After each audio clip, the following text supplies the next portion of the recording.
I got great news for you. You're living in the best times in the history of the world. Thousands and thousands of years of history. And I am telling you, you are living in the best times ever. You might think I'm crazy. You're living in the best times ever. There's wars, there's uncertainty, anti-Semitism is soaring, there's a lot of negativity out there. You know, I'm living in the worst time ever. And yes, you're right, that is happening. There is a lot of anti-Semitism, there are wars, and that's very unfortunate, and it's really sad, and God willing there should be peace and prosperity and love. But you're also forgetting to focus on what is going on in the world that is great, that never existed. Technology, the opportunity to communicate with anyone globally, the opportunity to stay home remotely and become a millionaire or a billionaire, the ability to spend more time with your friends and family if you choose to, the ability to connect with people that you would never be able to connect with. Maybe you're single and you could find someone in Australia and you're in, I don't know, Japan, or maybe that's close, I don't know, Australia and New York, whatever, closer, further. My point is that you're living in the best times ever, and recognizing that is critical. It's so very critical too. So we're living in the best times ever, and the biggest thing that I think we need to remember, one of the biggest things, is that all these things will continue.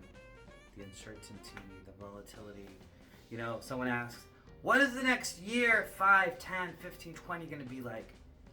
And I'll tell you the secret. You want to know what it's going to be like? It's going to be kind of like it was the last 5, 10, 15, 20 years. There's cycles, there's ups, there's downs, there's peace, there's wars, life just happens like that. And the question is, but what are you here to do? What are you really, really, truly here to do? What is your vision?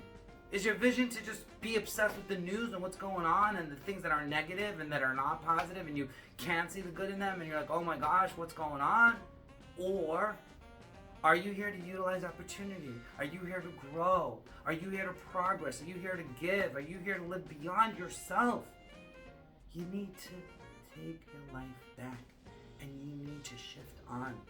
Whatever you've been pushing off, it's time to take that accountability, to own it, to go back and really become who you know you're capable of becoming. Whatever is happening in the world is going to happen in the world. Influence, do what you can, great. But that's a little piece. The big piece is, what about you? Me, we, he, but it starts with me. What am I here to do? What am I here to impact? How can I make this world a better place? How can I create more love? How can I create more unity? How can I make people happier? How can I really add value consistently? How can I solve big problems? Remember, you get paid based upon the level of pain and the level of problem solving that you're offering. And payment could be money, but payment could also be happiness, fulfillment. Payment could also be just good karma, good energy, good everything. Not just money, but money too. The more you do, the more you get paid, the more the problem is solved. So anyways, I'm here to tell you to always remember to shift on with shift on, and to really make this your year. Again, whether or not this is the best fiscal year of your life to build upon or not depends on you. What you don't control is none of your business. Try to influence it, but that's it. It's going to do what it's going to do.